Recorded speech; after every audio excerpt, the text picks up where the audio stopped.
Hello, everybody, and welcome to episode 82 of Brewing with Jim. Why are you laughing? Every time I do an introduction, you just crack up. Oh, not every time. Most times. The reason we can start this one over. The reason. No, yeah, this is canonical. Yeah. The reason that I was laughing is because we had some fun things to laugh about off mic. Between episodes. Between. Okay, here That's we true. go. Here we go. We had a ridiculous conversation, and then we said, okay, let's record. Welcoming the people. Welcome, everybody. Welcome. Yes. This is a show where we get audience questions. By the way, Joseph, Jim, yes, questions, and we try to give advice and answers to the questions that we get in. So and entertain too sometimes. Yeah, sometimes that's a byproduct. I think we entertain ourselves more often. Okay. Anyway, here's our question for the week, Jim. Yes. Can I love my enemies without having to be around them? Oh my goodness. It gets into... You know what, that is kind of a serious question because definitely is. That's probably coming from someone whose values are biblical and the Bible says I'm to love my enemies, and how in the world do I do that? That's right. The answer to that is yes. You can love your enemies without being around them if you were talking about the commitment to love somebody, or the commitment to make the decision to love somebody. And we talked on other episodes about what that love is, the biblical love. The essence of manifesting love to another person requires interaction. Mm-hmm. It does require that. Yeah. And the most salient manifestation of love is acceptance. Can we really accept our enemies? And how extensive or intense is that acceptance of them? Yeah. That they have to be present in order to do that. In my mind, I think electronic relationships with just texting and just emailing and so forth is not intimate enough to express the committed love that we are to have for somebody else. They are useful tools. I use them every day, and so do you, and so do probably everybody who's listening to us. But there is a dynamic about being with people. Now, who's the enemy? Is this somebody who is read my mind? Yeah, is attacking me, and I'm in danger, and it's perilous? The love is not the issue that I'm thinking of. It's safety. Yeah, and you get out of the way. Yeah, and you flee from evil. Yeah, the term enemy, just to be clear, and I love that you jumped into this, because my first follow-up question was, we got to define what an enemy is. Well, and typically I think we hear the word enemy, and at least for me, my brain jumps to like a military combatant that is opposed, and it is like inherently violent. You know what I mean? That may not always be the case in what the Bible is talking about, loving your enemies. It may not always be military combatants and stuff like that. Well, if they're military combatants, I have been very close to military combatant situations, having been in the military. Yeah. And I have wondered about people who go rifle in hand into a combating situation, and then you kill somebody. Well, that's the idea. Yeah. Because we have a higher national ideal that we're trying to uphold, we're fighting for. Yeah. We have an enemy that you mentioned who has the government, their government has pledged to destroy the United States. And that's a different kind of enemy. So when a person who is an individual combatant raises a rifle and shoots somebody, that's somebody that just dropped dead. Their parents love them. Yeah. And they were made in the image of God. I mean, you can go into all of these places, recognize who the other person is. That's a combatant thing. And let's don't go any deeper into that. Yeah. I think what we're really talking about here is somebody who disagrees with me, or somebody who opposes my promotion in my job, or who is undermining me. Yeah. It's possible to love and have a good relationship with people who disagree. We don't have to Absolutely. agree with everything. Absolutely. The value of the other person isn't the value of their values. It's the other person himself, herself. Yeah. And can we love a person who disagrees? Do we want to be in relationship with somebody who is of a different ilk than we are? And the answer from my heart is yes, we do. But there are people who this person isn't of my political party, therefore I don't want to socialize, can't socialize with that person. This person is not a member of my denomination. He's a member of another denomination, and that denomination has peripheral emphases on Christian behavior. This gets ridiculous. Yeah. And my example there is King Jesus himself.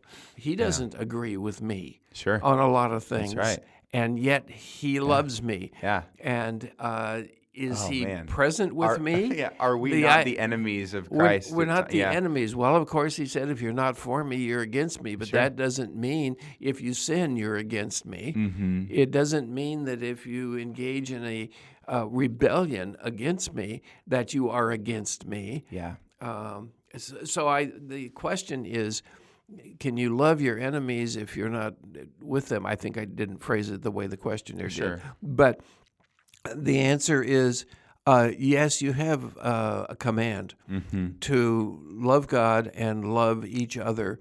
And it's regardless of their political position, their denominational position, their theological position, their all the other positions that they hold. They can disagree with me. I kind of like people who disagree with me. I like the disagreement. Sure. If you don't disagree with me, what do I need you for? Which is a flippant remark. Sure. But no, there's truth to that. I surround myself with a bunch of people who think the same way I do. No, thank you. I've got me to do that.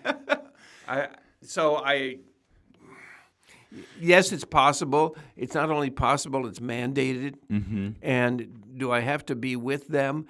I don't. I choose not to be with people who are argumentative. Of course. In a social situation, you want to go to dinner? Well, not really. The whole dinner is going to be combative. Sure. And so no. Yeah. But will I spend time with a person who doesn't agree with me? Absolutely. Yeah, for sure. Absolutely. Yeah.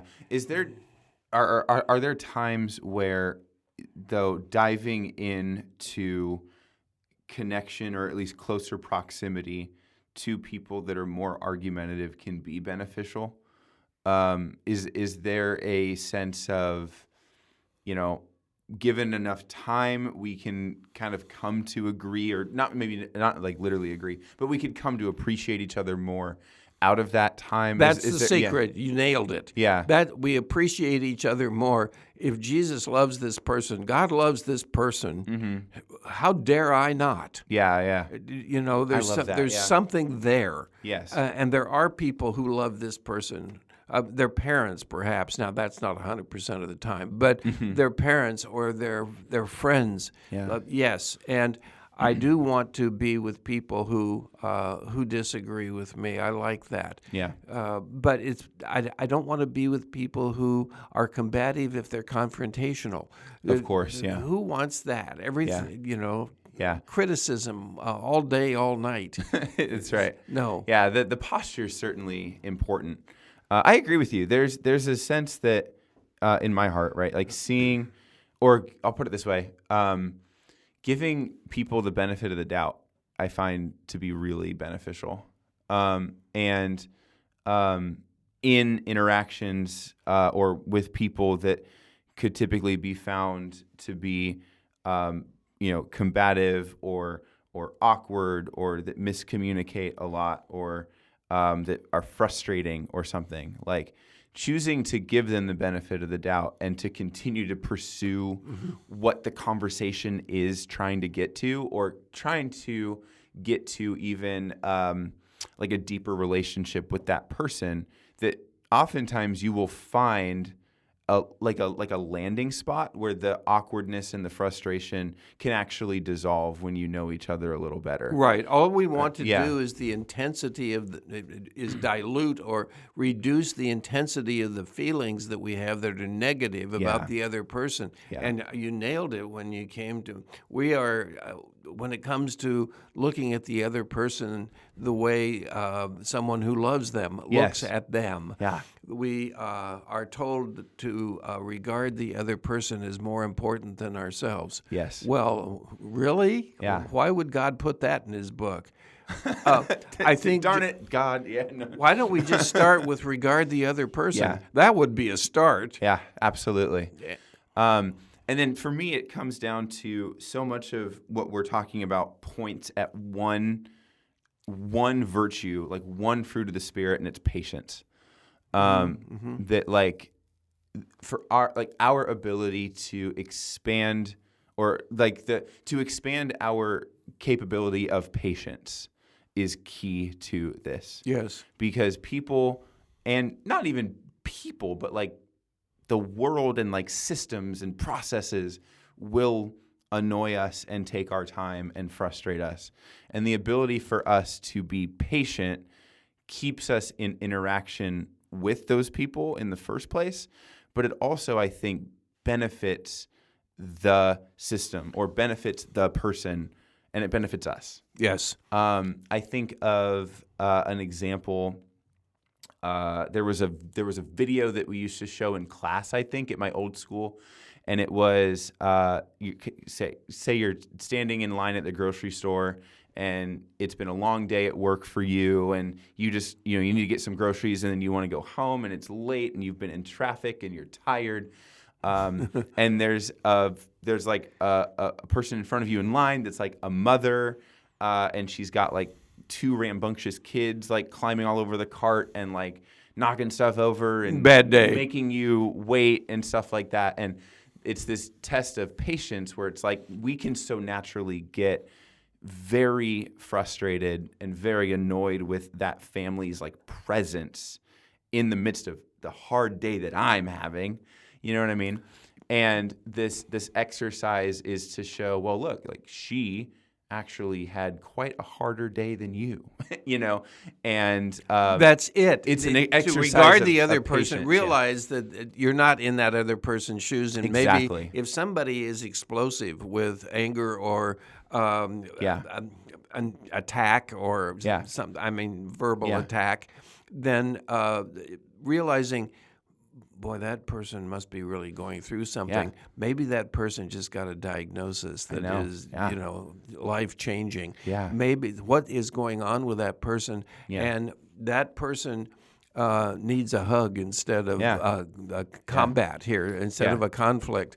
And I don't mean a physical hug necessarily. I mean somebody, they need understanding. They need acceptance. And boy, you must really be going through something. No, I'm not going through anything. This is a political right that I have that I'm telling you, and you're wrong and I'm right.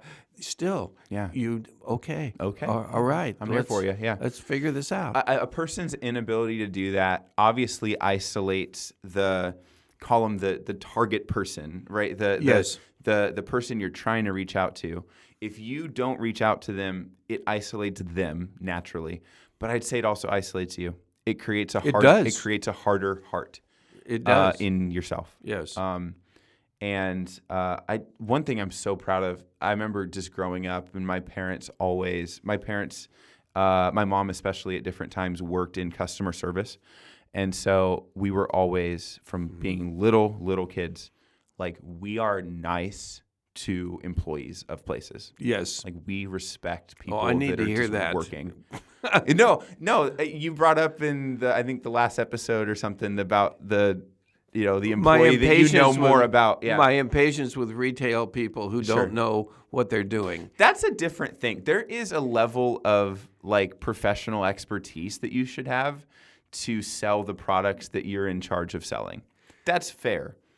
Right? Well, we don't tolerate it in other areas. I mean, I don't want an airline captain to not know what he's doing. That's true. No, absolutely. But they know what they're doing. They wouldn't be in that chair. Yeah. They have to be vetted enough. Yeah. And I think there are a lot of people in jobs who are not vetted, and that's okay.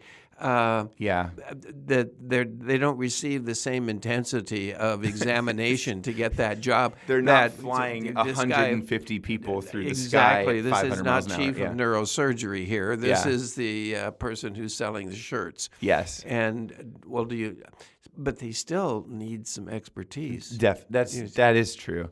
But the point of my, call it my upbringing, whatever, is like, we are nice to them. We don't know what they've been through today.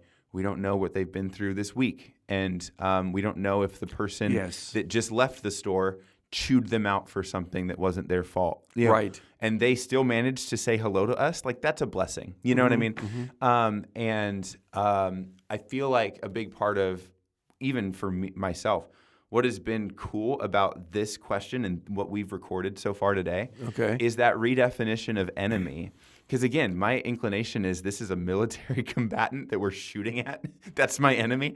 But no, like, enemy in terms of, or being framed as the person in front of you in line that is taking a long time, or the person who cuts you off in traffic or something like that, that it's there. We have a lot, quote unquote, more enemies than we realize, but they're momentary and they're ultimately small. Yeah, I guess. I would not. Yeah. Classifying such a person as an enemy is a stretch. You mentioned cutting off somebody on the freeway. That is the ubiquitous Southern California example of a place where people need patience. Yeah. I was in Rwanda at the very end of the massacre, 1990. They're preaching patience and understanding and forgiveness in the churches. You said this. And well, I don't want to be trite, but it fits in right here. It does. Go for it. These people are trying to forgive somebody who is their neighbor who has just killed their children. Yeah. Now, that's a very different kind of situation. How do we love a person like that? That requires God's intervention, grace, softness of our heart, but not necessarily a softness of our brain. Yeah. And so I don't know what enemy means in this situation here. Right. If you ask me right now, name somebody who is my enemy, I can't think of one. Yeah. I can't. I don't know who would be my enemy. There are people who I don't agree with, but I can't think of any enemies. Yeah. Okay. Yeah. I love that. Okay. That might be a place to wrap up this question. Fine. How do you feel about that? Yeah? I feel fine about that. Okay. Let's jump to the next segment. This is the Surprise Jim segment where you do not know the question ahead of time. I'm staring at the carpet. I think you'll have fun with this. Okay. And you might have multiple answers, which is fine. What is an occupation that you admire but that you could never do yourself? Oh, wow. Well, I have been envious of people who sing well. Oh, wow. And I don't sing well. Could I learn to sing? I don't know at this age, but I wish I had learned to sing. Sure. And yes, I admire that, but I can't do that. There are people who, there are some people in politics I admire, and they make decisions, and they seem to have integrity and so forth. I could do that, but I don't have the background knowledge, education, or skills to make those types of decisions. There are just any skill that is bike rider, messengers in New York City, in Manhattan, they have unbelievable skills, and I couldn't do that. And I do admire them. I admire most people who have skills, and they are developed skills. Yeah. We all have inherent aptitudes for particular skills, but they still need to be worked on. Definitely. And honed. And I admire people who do that. I don't admire. What's the opposite of admire? I don't know. I don't admire people who have enormous potential and don't develop it. They just sit and watch the world go by. Yeah. And that is the opposite of admiration for me. But I admire a lot of people. Yeah. For me, to this question, my answer jumps to the medical field. Oh, yeah. Doctors, nurses, surgeons, you name it. The amount of knowledge that they have to have and wield. My mom used to work at a hospital, and she would just say kind of the classic phrase of like, you never know what's going to come through that door. Right. And is someone actively dying? Is someone missing a limb? Is someone, is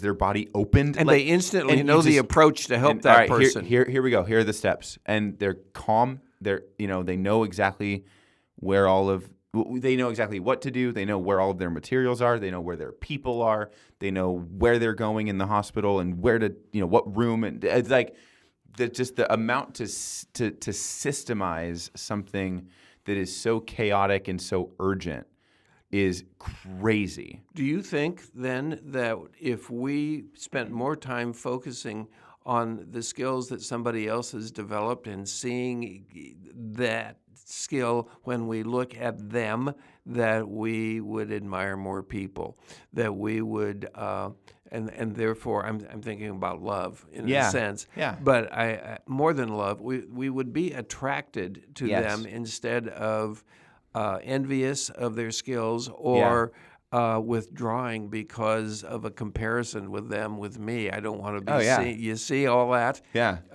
If we become others focused, then that would be a benefit in our lives. It would. Yeah. And how well does that tie back to the first segment today of loving our enemies, right? Where, all the enemies that we kind of discussed and talked about, like, they have something admirable about them. Like, there is something that they are very good at that would impress us. You know what I mean? Can we find those things? Well, people have been kind enough to tell me from time to time, this is not a daily, this is a yearly, that they admire me for something. And I'm thinking, I don't have any skills. I mean, I don't twirl a baton. Sure. Have you tried? Maybe you do. I don't know. Well, actually, I did try. I dated a girl in high school who was a baton twirler. What do you call a batonist? I don't know. I don't either. Yeah. And I think, do I have any skills? Well, I don't know. Yeah, I mean, sure. I must have some skills. Yes. I speak okay. Mm-hmm. I'm an interpreter. That's a skill. Yeah, absolutely. That's a skill. Yeah. So I do have some skills, but I don't know that they're skills that anyone would actually admire. And I look at other people and I say, you're really good at this. You are so good at this. Yeah.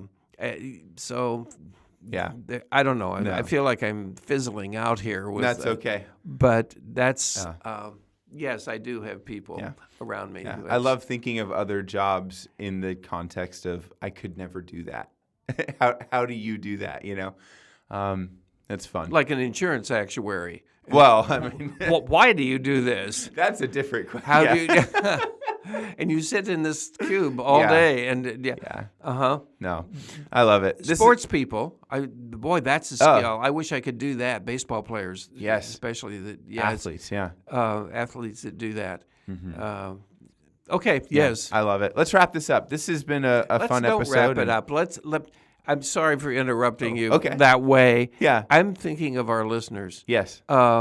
Examine your own skills, or examine the potential you have for being skilled, and work on it, and develop it, hone it, so that you are good at it. Yeah. If you wanted to be the best there is in the world at one skill, what would it be? And then you have to have the aptitude, and you have to have the skill. But please apply what we've said somehow in your life. and then admiring other people who have skills too, and tell them that. Yeah. Okay. Absolutely. All right. Thank you. Very for good. letting Thank me you. Yeah. interrupt you. No, of course. To our audience, we want to, as always, extend an invitation to you to reach out to us with a question that you have for us. And so if you want to do that, we have an email address that is set up called brewingwithjim@gmail.com. Send us your questions. Send us your feedback on the show, where you're listening from, introduce yourself, whatever you want to. brewingwithjim@gmail.com. Send us a comment about why you're asking that question too. Wouldn't that be Helps helpful? a little bit, yeah.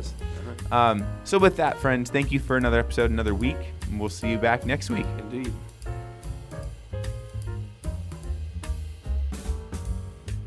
The topics that are covered and the answers that are offered during episodes of Brewing with Jim are designed to mine the wisdom attained from a life of pastoral ministry and care. They do not constitute professional or clinical training or expertise in the areas of counseling or mental health. CVCS and its podcast network want to provide a platform for the discipleship of our community. Brewing with Jim is our attempt to foster that environment in a format that is accessible for everyone to participate in. The views, thoughts, and opinions expressed during the show are the speaker's own, and they may or may not represent the views, thoughts, or opinions of Capistrano Valley Christian Schools or its faculty. The material and information presented here is for general information purposes only. This episode has been a production of the Capistrano Valley Christian Schools Podcast Network. Capistrano Valley Christian Schools is a Christian JK-12 school in San Juan Capistrano, California. Be sure to check out, subscribe to, and leave a review of this show and the other shows on our network on your podcast player of choice. Doing so supports the school community in a multitude of ways. For more information about the CVCS Podcast Network or any of our other shows, check out cvcs.org or email podcasts@cvcs.org. On behalf of the whole network, this is Mr. Jasper saying thank you again for listening and stay tuned for more.